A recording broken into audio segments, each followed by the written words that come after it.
Yeah, good morning folks. It's a Saturday morning, icy cold, about 2 degrees. The frost has just melted away, and this is the plan. So these are my garden sleepers. They're 75 mil thick and 50 mil thick for the supports. But yeah, the plan is today to build 3 garden beds at 3 meters by 1.2 by 600 high, facing north. So that direction over there is north. So I'll get all day sun once the roof is off as well, of course. And it will start from about 1.2 meters from the garage door, with a 1.8 meter gap, another 1.8 meter gap there, and it will finish just before my seedling rack, just there. And so from this view, that's facing west, that's facing north, and at the moment you can sort of see the sun, because of the angle of the sun, is on this side of the enclosure, not so much on that side. But that will change when I have to bite the bullet and take the roof off. So that's the plan for today. On this side here, as you see, it's where the trees are, and they're growing pretty well. I mean, it's winter, so they're all bare at the moment. But this side here would be where the veggie beds will go, and this this corridor along here will stay free for the trailer and things to go in and out. And along the wall, or this wire wall just here, where these iron table frames are, will be made into preparation tables. So yeah, so I don't need a lot of veggies in here, and I do need to keep the centre quite clear. Whether to put the trailer in, or even, you know, the car can still go and be parked in here as well if I need to. So I'm using, like I said, 3 meter lengths of 75 by 200 for the basic frame, and the 50 mil is going to be cut up for the support to stop it from bowing in the middle once it's constructed.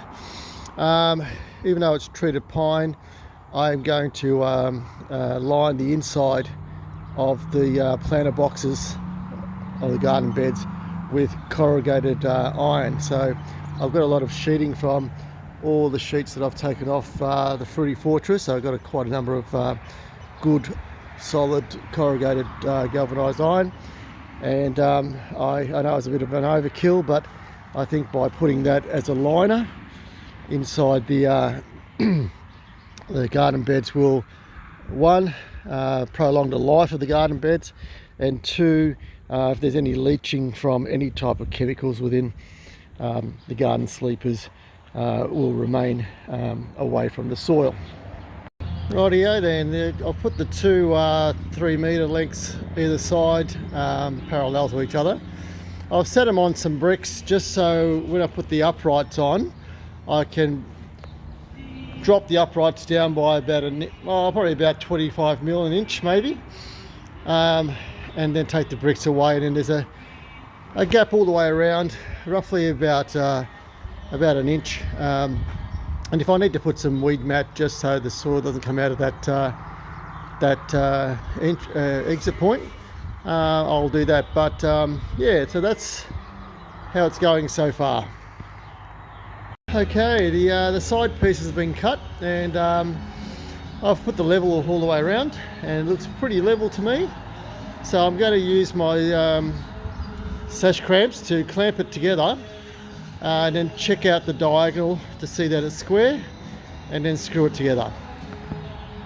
Okay, on the second rung, so I've clamped using the sash clamps to tighten it up, and as you can see, the bottom one has been screwed down. So I'll screw the top, the second layer, the same way as the first one, and then I'll go into the third one, and then start putting the bracing on the outside, not the inside. Okay, the third rung's on, and now I'm going to try to brace the three with that sash clamp downwards, so the gap in between the long the long planks are a lot tighter. So that gap there, that gap there, will be a little bit closer. Let's see how we go.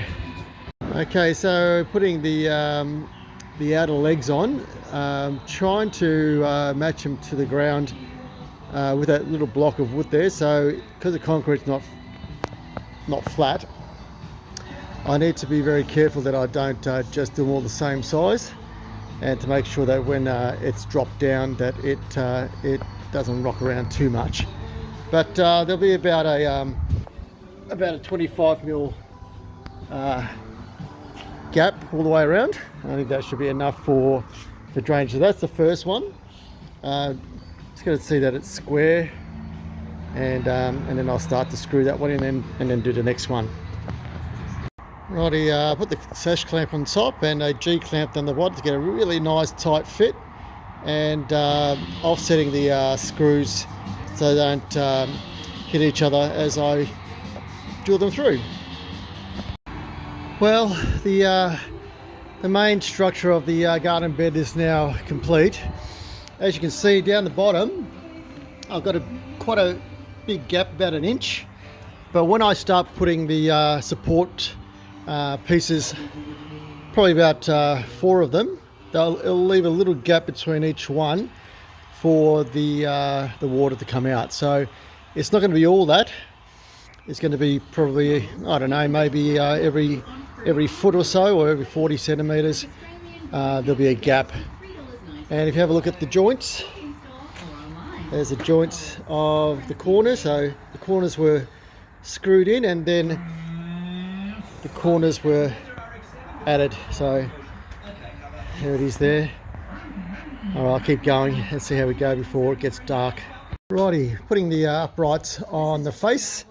So they, this way so you can see, they are about 500 mils apart. I'll do the same on the other side there, and that should support the long pieces. Later on, I'm going to put a rod through the middle just to stop it from flexing outwards with all the soil and water that might be in there in the future. Well, that's a wrap for tonight. So it's all done apart from the capping. So I'll just come around here. I just put a bit of oil on those cuts. So they fell over. And as you can see on this side too, it's all nice and straight. Just going to put, like I said, some thread bar through the middle just to stop it from expanding. I don't think it will expand. It's quite thick timber, but it might. So yeah, so I'm pretty happy with that. Took 6 hours to get to this stage, and as you can see, the gap down the bottom is not too bad. If I need to, I might put some more timber to block it a bit more if I need to.